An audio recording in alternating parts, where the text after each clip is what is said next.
Hello प्यारे बच्चों, तो आज हम लेकर के आए हैं इतिहास विषय का, जो कि क्लास 10वीं के लिए बहुत ही महत्वपूर्ण है। और क्लास 10th का हम अभी करा रहे हैं आपका एसएसटी, और एसएसटी में करवा रहे हैं अभी हिस्ट्री। तो आप लोग वीडियो को पूरा देखिए, और इस वीडियो में जो है कुल आपका 50+ ऑब्जेक्टिव क्वेश्चन कराएंगे, जो कि आगामी 2027 बोर्ड एग्जाम के लिए बेहद ही महत्वपूर्ण होने जा रहा है। तो वीडियो को स्किप मत कीजिए और पूरा वीडियो को वॉच कीजिए और दोस्तों में भी शेयर कीजिए। चलिए समय न गवाते हुए क्वेश्चन पे आते हैं। और पहला क्वेश्चन कुछ इस प्रकार से है। पहला क्वेश्चन क्या कह रहा है, देखते हैं हम लोग। तो कह रहा है रूस में फरवरी की क्रांति कब हुई थी। रूस में फरवरी की क्रांति कब हुई थी, तो ये हुआ था 1917 इसमें। रूस में फरवरी की क्रांति कब हुई थी, 1917 में। दूसरा नंबर क्वेश्चन है, रूस की संसद को क्या कहा जाता है। तो रूस की संसद को ड्यूमा कहा जाता है। रूस की संसद को क्या कहते हैं, ड्यूमा कहते हैं। नेक्स्ट क्वेश्चन है, रूस में सोशल डेमोक्रेटिक पार्टी की स्थापना कब हुई थी। तो 1883 में रूस में सोशल डेमोक्रेटिक पार्टी की स्थापना हुई थी। रूस का पहला साम्यवादी था, तो ये था प्लेखानोवा। कौन था, प्लेखानोवा रूस का पहला साम्यवादी था। चलिए नेक्स्ट क्वेश्चन 5 नंबर की ओर आ जाते हैं बच्चों।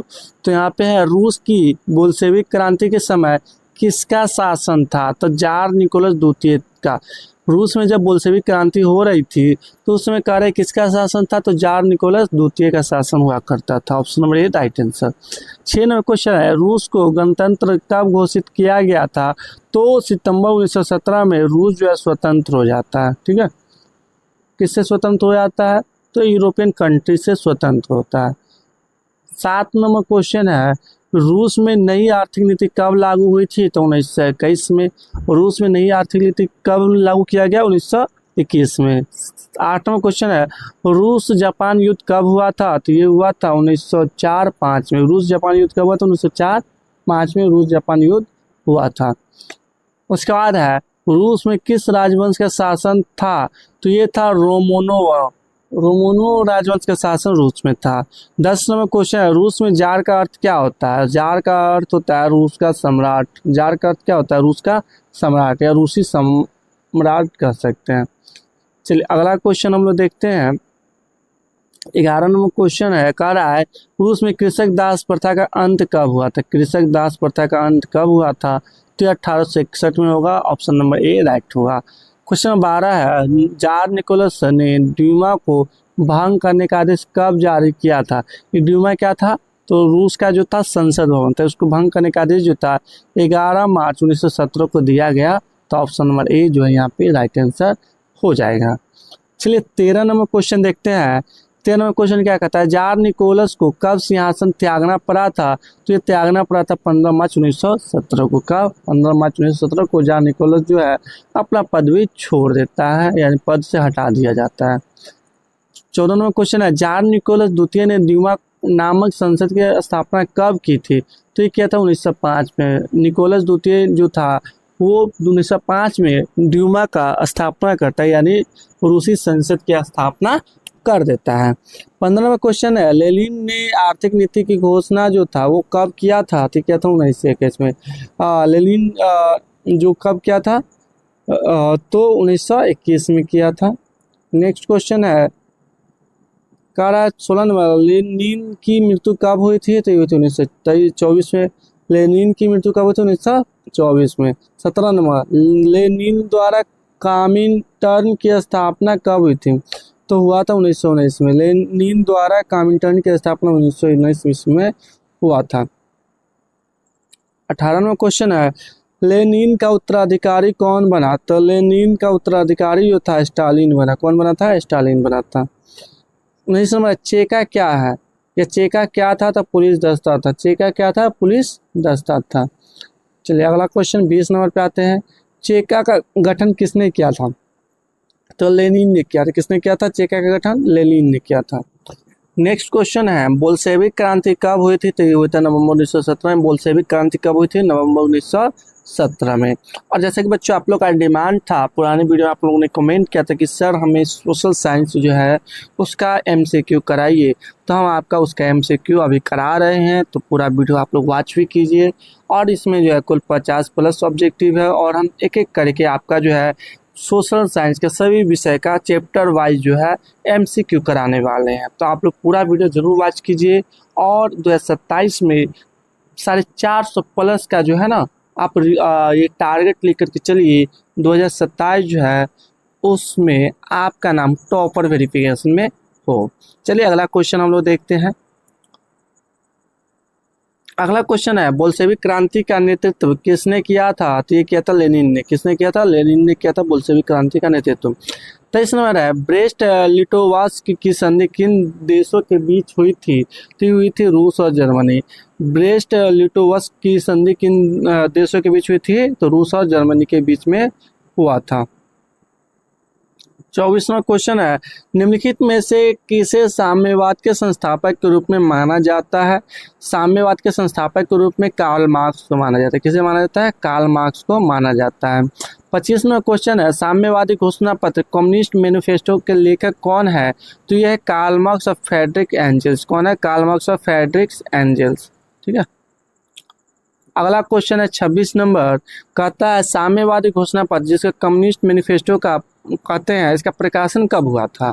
तो बच्चों इसका प्रकाशन 1848 ईस्वी में हुआ था। 27 नंबर क्वेश्चन है साम्यवादी शासन का पहला प्रयोग कहाँ हुआ था? तो रूस में हुआ था। साम्यवादी शासन का पहला जो प्रयोग किया गया था वो कहाँ किया गया था बच्चों? रूस में किया गया था। अगला है स्वप्नदर्शी समाज का संस्थापक कौन था? यानी जो सपना में ही समाज का निर्माण कर रहा था तो ओवेन था। कौन था? Robert Owen. 29 नंबर है सोवियत संघ का विघटन किस वर्ष हुआ था? तो 1991 में जो था सोवियत संघ का विघटन हुआ था। और सोवियत संघ जो वर्तमान में अभी रूस है। ठीक है। इसका विघटन मतलब क्या है? बहुत खंडों में टूट गया था। 30वां क्वेश्चन है स्टालिन कम्युनिस्ट पार्टी का क्या था? स्टालिन कम्युनिस्ट पार्टी जो था उसका महासचिव था। क्या था? महासचिव था। 31वां क्वेश्चन है भारतीय कम्युनिस्ट पार्टी की स्थापना किसने की थी? तो एम एन रॉय ने की थी। भारत में कम्युनिस्ट पार्टी की स्थापना का श्रेय एम एन रॉय को दिया जाता है। चलिए हम लोग 32वें क्वेश्चन पे आ गए हैं और 32वां क्वेश्चन हम लोग देखते हैं। कहता है दुनिया के मजदूर एक हो किसने कहा था? तो कार्ल मार्क्स कहा था। कार्ल मार्क्स क्या नारा देते हैं? दुनिया के मजदूरों एक हो। 33वां क्वेश्चन अंतर्राष्ट्रीय मजदूर दिवस कब मनाया जाता है? यानी कि इंटरनेशनल लेबर डे कब मनाया जाता है? 1 मई को मनाया जाता है। कब मनाया जाता है? 1 मई को मनाया जाता है। अगला क्वेश्चन है कहता है किसे समाजवादियों का बाइबल कहा जाता है? तो डास कैपिटल को समाजवादियों का बाइबल कहा जाता है। बाइबल मतलब पवित्र ग्रंथ होता है। 35 नंबर है प्रथम इंटरनेशनल की स्थापना कब और कहाँ हुई थी? तो 1864 में लंदन में थी। प्रथम इंटरनेशनल की स्थापना 1864 में लंदन में किया जाता है। चलिए 36 नंबर क्वेश्चन है कहता है द्वितीय इंटरनेशनल की स्थापना कब और कहाँ हुई थी? तो 1889 में पेरिस में। कहाँ हुई थी? 1889 पेरिस में। तीसरा इंटरनेशनल की स्थापना कब और कहाँ हुई थी? तो ये हुआ था 1919 मॉस्को में। कब? 1919 मॉस्को में। चलिए नेक्स्ट क्वेश्चन है 38 नंबर, कहता है भूमि, शांति और रोटी ये 3 नारे किसने दिए? तो ये दिया था लेनिन ने। किसने दिया था? लेनिन ने दिया था। उसका 39 नंबर क्वेश्चन खूनी रविवार किस तिथि को किस वर्ष हुआ था? तो ये हुआ था 9 जनवरी 1905 को खूनी रविवार हुआ था। चलिए 40 नंबर क्वेश्चन है रासपुटिन कौन था? रासपुटिन कौन था? तो समाज सुधारक था। कौन था? समाज सुधारक। 41 नंबर क्वेश्चन है अप्रैल थीसिस किसने तैयार किया था? तो लेनिन ने किया था। किसने किया था? लेनिन ने किया था। किसी कभी कभी जो होता है ना लेनिन भी होता है और लेनिन भी लिखा रहता है पुस्तकों में। चलिए 42 नंबर क्वेश्चन है 1919 ईस्वी में तृतीय इंटरनेशनल अथवा कम्युनिटर्न की स्थापना कहाँ हुई थी? तो मॉस्को में थी। कहाँ हुई थी? मॉस्को में किया गया था। अगला है क्वेश्चन नंबर 43, वर्ग संघर्ष के सिद्धांत की व्याख्या किसने किया था? तो कार्ल मार्क्स ने किया था। वर्ग संघर्ष की अवधारणा या सिद्धांत की व्याख्या कौन करता है? कार्ल मार्क्स करता है। 44वां क्वेश्चन है नई आर्थिक नीति जिसको एनईपी कहते हैं का जन्मदाता था? तो ये जन्मदाता था लेनिन। कौन था? न्यू इकोनॉमिक्स पॉलिसी का जनक जो था लेनिन था। चलिए नेक्स्ट क्वेश्चन देखते हैं 45 नंबर। बच्चों 45 नंबर क्वेश्चन है फ्रांसीसी समाजवाद के विकास का जन्मदाता था तो सेंट साइमन। कौन था? Saint Simon. 46वां क्वेश्चन है इंग्लैंड में समाजवाद का जनक किसे माना जाता है? तो रॉबर्ट ओवेन को। इंग्लैंड में समाजवाद का जनक किसे माना जाता है? रॉबर्ट ओवेन को माना जाता है। 47वां क्वेश्चन, 1917 की पहली रूसी क्रांति को किस नाम से जाना जाता है? तो फरवरी की क्रांति। 1917 की पहली रूसी क्रांति को किस नाम से जानते हैं? तो फरवरी की क्रांति से जानते हैं। 48वां क्वेश्चन है, दास कैपिटल का प्रकाशन किस वर्ष हुआ था? तो ये होता 1867 में। दास कैपिटल के प्रकाशन कब हुआ था? 1867 ईस्वी में हुआ था। अगला क्वेश्चन है, अगला 49वां क्वेश्चन क्या कर रहा है? 24 अक्टूबर 1917 की क्रांति काल में रूस का प्रधानमंत्री कौन था? पीएम कौन था? तो ये केरेंस्की था। कौन था? केरेंस्की था। 50वां क्वेश्चन है, दास कैपिटल किसकी रचना है? तो कार्ल मार्क्स की रचना है, जैसे कि आप पहले भी पढ़ चुके हैं। चलिए नेक्स्ट क्वेश्चन है, 51 नंबर क्या कहता है? कार्ल मार्क्स का जन्म कहाँ हुआ था? तो जर्मनी में था। कार्ल मार्क्स का जन्म कहाँ हुआ था? जर्मनी में हुआ था। 52 नंबर, वार एंड पीस किसकी रचना है? तो टॉल्स्टॉय की रचना, लियो टॉल्स्टॉय की रचना वार एंड पीस है। चलिए 53 नंबर क्वेश्चन देखते हैं, कहता है क्या यूटोपियन समाजवादी कौन नहीं था? तो ये था कार्ल मार्क्स, यूटोपियन समाजवादी नहीं था। नेक्स्ट क्वेश्चन है, लास्ट और अंतिम क्वेश्चन है, लाल सेना का गठन किसने किया था? लाल सेना का गठन जो था ट्रॉट्स्की यानी लियो ट्रॉट्स्की ने किया था, यानी ट्रॉट्स्की ने किया था लाल सेना का गठन। ठीक है, तो आशा करते हैं आपको जो है यह सेशन बहुत अच्छा लगा होगा, और चैनल पर नए हैं तो ज़रूर सब्सक्राइब कर लीजिए और अपने दोस्तों में शेयर करना ना भूलिए। मिलते हैं नेक्स्ट वीडियो में, तब तक के लिए जय हिंद।